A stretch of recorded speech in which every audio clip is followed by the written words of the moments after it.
नमस्कार। आज हम बात करेंगे कि आपका एक्सपर्टाइजेशन अगर सही ढंग से प्रयोग नहीं हो रही और आपके खर्चे बहुत बड़े हुए हैं तो करना क्या है। आपको महावास्तु के सिद्धांत के अनुसार 16 दिशाओं वाला एक मैप बनवा कर उस दिशाओं को पहले तो संतुलित करना है।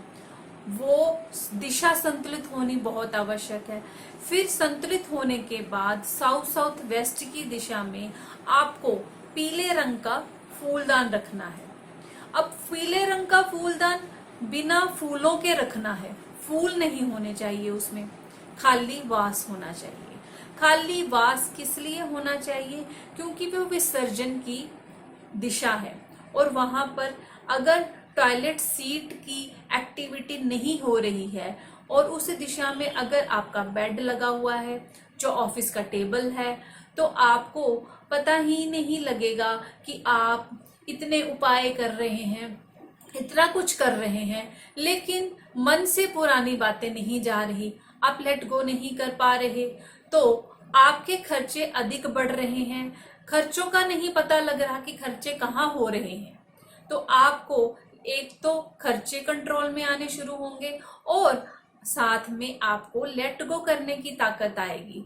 तो आपका मन स्थिर हो जाएगा, आप में दृढ़ता आएगी, शक्ति को महसूस करेंगे। जिस प्रकार अगर बॉडी में सही तरीके से जो गैर जरूरी तत्व हैं वो टॉयलेट जब हमें नहीं आती, जब हम विसर्जन करते हैं तो ज्यादा मात्रा में आना, जब कम मात्रा में, ये भी संतुलित आनी होनी होती है। अगर ज्यादा आ जाती है तो हम कमजोरी महसूस करते हैं, अगर कम आती है तो शरीर काम ही नहीं कर पाता। तो ये भी संतुलित होना अति आवश्यक होता है। जैसे घर का संतुलित होना है उसी प्रकार बॉडी का संतुलित होना भी आवश्यक है। इसलिए आपको विसर्जन की जो दिशा है, जो साउथ साउथ वेस्ट की दिशा है, उस दिशा को संतुलित करने के बाद एक पीले रंग का फूलदान वहां पर रख दीजिए और आप एक्सपीरियंस कीजिए कि आपको खर्चे कंट्रोल होने महसूस होंगे और आप में लेट गो करने की ताकत आएगी। तो आप इन छोटी छोटी रेमेडीज को अपने लाइफ में इस्तेमाल करके महसूस